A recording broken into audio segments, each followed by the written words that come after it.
Hai, Assalamualaikum. Baiklah, pada hari ini kita akan belajar berkenaan dengan pecahan. Kita lihat dulu standard pembelajaran.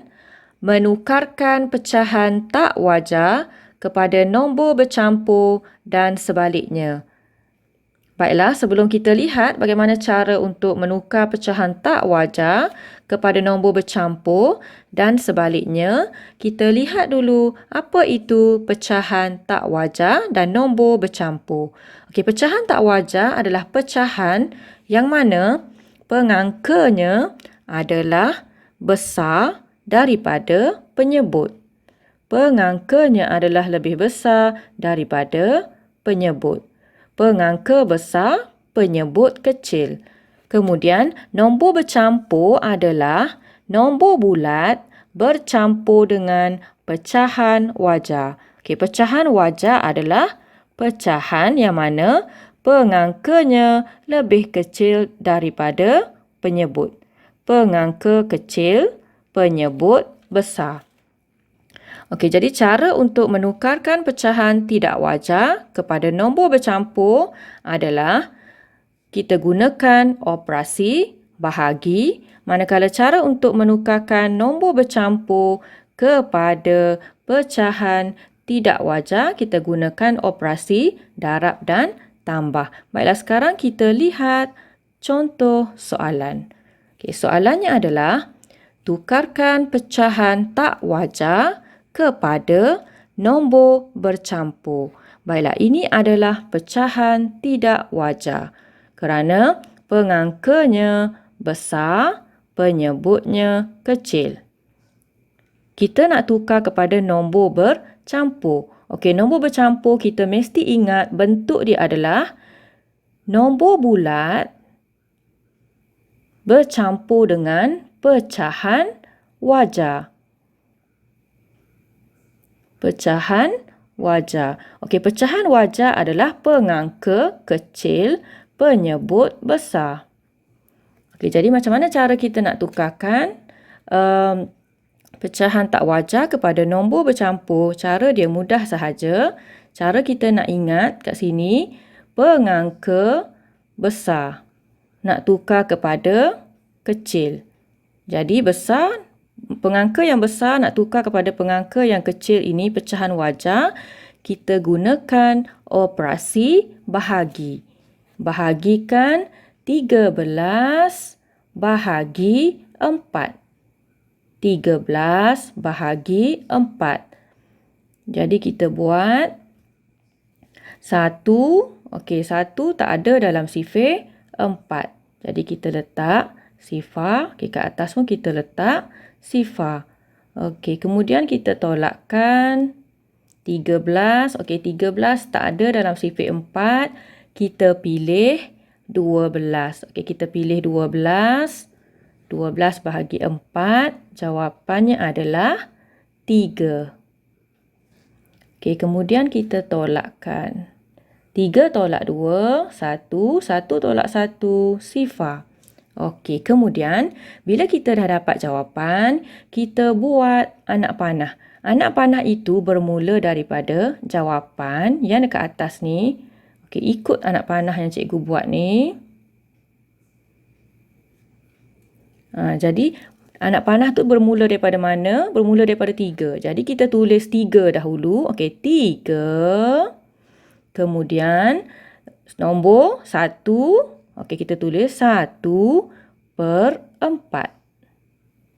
Okey, jadi nombor bulat bercampur dengan pecahan wajar. 3, 1/4. 1/4 itu adalah pecahan wajar.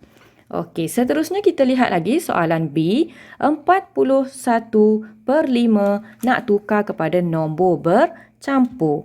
Baiklah, ini pengangka dia adalah besar. Besar nak tukar kepada nombor bercampur yang mana nombor bulat dan juga pecahan wajar. Okey, pecahan wajar, penyebut dia, pengangka dia adalah kecil. Kecil, besar. Okey, sekarang ni besar, nombor yang besar, pengangka yang besar nak jadikan dia kecil. Jadi kita guna operasi bahagi. Jadi kita bahagikan 41 bahagi dengan 5.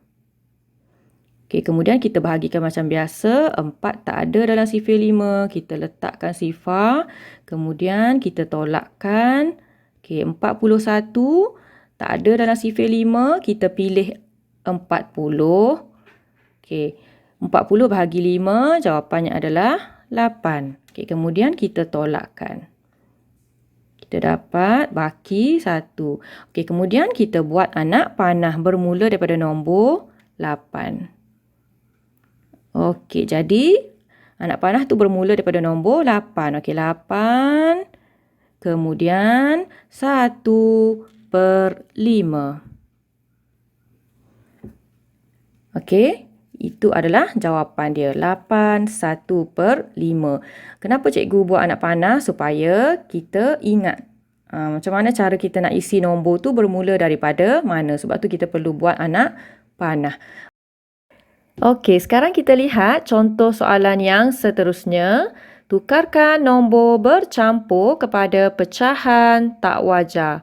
Okey, kat sini ada nombor bercampur iaitu 4 1/4. Kita nak tukar kepada pecahan tak wajar.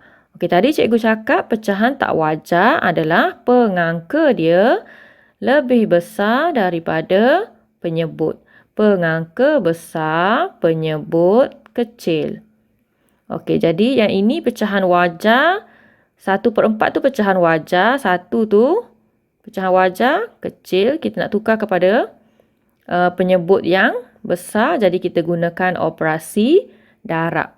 Okey, darabkan nombor bulat dengan penyebut. Kemudian tambah dengan 1. Okey, cikgu tulis balik. 4 1/4. Okey, kita buat 4 darab dengan 4 tambah dengan 1. Okey, 4 darab 4 tambah 1 per dengan penyebut dia. Penyebut dia adalah 4. Jadi 4 darab 4 16. 16 tambah 1 17. 17/4. Okey, jadi kita tulis kat sini 17/4. Jadi kita dapat pengangka dia besar, penyebut dia kecil. Okey, kita lihat lagi soalan B. 2 7/10 nak tukar kepada pecahan tidak wajar. Okey, jadi kita buat pecahan tak wajar tu adalah pengangka dia besar, penyebut dia kecil. Besar, kecil. Okey, jadi nak jadikan dia besar, kita guna operasi darab. 2 darab 10 tambah dengan 7. Okey, 2 7/10. 2 darab 10 tambah 7. 2 darab 10 tambah 7 per dengan penyebut. Penyebut dia adalah 10. 2 darab 10, 20. 20 tambah 7, 27. 27/10. Jadi kita tulis jawapan dia adalah 27/10. Jadi cara untuk menukarkan nombor bercampur kepada pecahan tak wajar adalah kita gunakan operasi darab dan juga tambah. Okey. Jadi itu sahaja perkongsian cikgu pada hari ini. Cikgu harap apa yang cikgu sampaikan kamu dapat faham. Selamat belajar dan terima kasih.